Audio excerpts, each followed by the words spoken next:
না যারা এই গভর্নমেন্টের আগে গভর্নমেন্ট ছিল বুঝতে পারছেন যে বিএনপির কথা বলবো। ডিপজল ভাই বিএনপির একজন সক্রিয় কর্মী ছিলেন, নেতা ছিলেন, উনি কমিশনার ছিলেন এবং সে ওপেন কাজ করেছে। তারপরে ইদানিং আমরা দেখতে পাচ্ছি এআই নাকি আমি জানি না যে এই গভর্নমেন্টের সময় সে বিভিন্ন দাওয়াত গেছে, দাওয়াত যেতে পারে। দেখতে হবে যে ডিপজল ভাই মুখে কি বলেছে এটা দেখতে হবে এবং বাধ্য হয়ে বলেছে, মানে যেমন অনেকে কিন্তু বাধ্য হয়েও বলেছে, আপনারা দেখেছেন যে বাধ্য হয়ে ভোট চেয়েছে আমাদের দেশে এক সুপারস্টারও, যে মানে একদম সুপারস্টার যিনি, উনি বাধ্য হয়ে কিন্তু শেখ হাসিনা সরকারের পক্ষে ভোট চেয়েছিলেন। তো এরকম বাধ্য যদি হয় তাহলে তো ডিপজল ভাই হতে পারে। আর ডিপজল ভাইয়ের আরেকটা যেটা ইঙ্গিত করলেন যে মামলা, ওই যে পলিটিক্যাল মামলা যেরকম হয়, হয়তো ওনার এলাকায় ওনার সাথে অসন্তোষ থাকতে পারে, তারা মামলা করতে পারে। মামলা আপনি করতে পারেন, আমারও অধিকার আছে আপনার মামলা করার, কিন্তু মামলা টিকানোর সবচেয়ে বড় জিনিস যে মামলাতে তদন্ত যখন হবে তখন দেখা যাবে যে আসলে উনি কতটুকু দোষী ছিল। এই তদন্ত এবং বাস্তবতা সবার ক্ষেত্রেই মিথ্যে মামলা কখনোই টিকবে না। এই যে মাননীয় প্রধান উপদেষ্টা তো বলেছে কোনো মিথ্যে মামলা টিকবে না এবং যারা করেছে তাদের শাস্তি দেওয়া হবে, এটা আসলেই হবে। আমরা তাই বলি, কারণ যখনই দেখা যাবে যে বিনা কারণে হয়রানি করেছে তারা কিন্তু পানিশড হবে, আমরা জানি।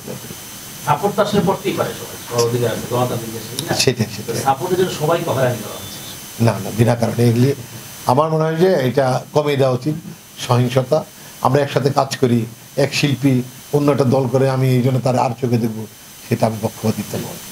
বিগত দিনে দেখা গেছে যে শিল্পী সমিতি তো দলের প্রভাব খাটিয়ে কিন্তু অনেককে হ্যারাসমেন্ট করা হয়েছে, অনেক নিয়ে অনেক ধরনের কথা বলা হয়েছে। আসলে এই যে শিল্পীরা আসলে কেমন হবে, একজন আরেকজনকে নিয়ে এই ধরনের মন্তব্য, শিল্পীদের হওয়া উচিত ফুলের মতো এবং এই সমস্ত সহিংসতা একদম এড়িয়ে চলা উচিত। 10 দিন পরে বা 2 বছর 5 বছর পরে তার বিরুদ্ধে একটা এরকম পোস্ট হবে, এটা এড়িয়ে চলা উচিত।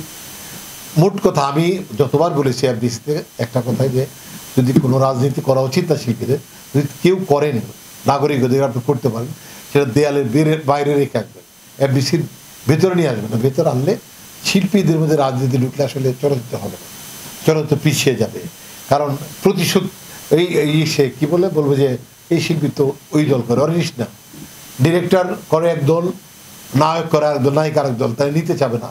যার যার একটা সার্কেল মেনটেন করার চেষ্টা করবে, তখন কম্প্রোমাইজ মিসকাস্টিং হবে কম্প্রোমাইজ করতে গিয়ে। কারণ আমার খুব পরিচিত ডিরেক্টর, সে আমার সাথে পলিটিক্যাল একই মতে আছে, আমি তাকেই নিয়ে কাজ করবো। নো, আমার নেওয়া উচিত যোগ্য পরিচালক, তাকে যোগ্য আর্টিস্ট নেওয়া উচিত, পরিচালকের নিয়ে, মানে ওই গল্পে যাকে যায় মনে করে তাকে নিয়ে কাজ করা উচিত। এইটা পলিটিক্যাল কারণে কিন্তু এটা বায়াসড হয়। এই বায়াসড হলে আমাদের সেটা উচিত হবে না, কারণ আমাদের চলচ্চিত্র খুব দুর্বল অবস্থায় আছে, অনেক আবার লাইফ সাপোর্টে আছে। তো লাইফ সাপোর্টে যেহেতু আছে, তাতে মনে করি যে আসলে চলচ্চিত্রকে বাঁচানোর জন্য আমাদের শিল্পীদের অনেক ত্যাগ থাকা দরকার এবং দর্শক কী চায় সেদিকে বেশি খেয়াল রাখা দরকার।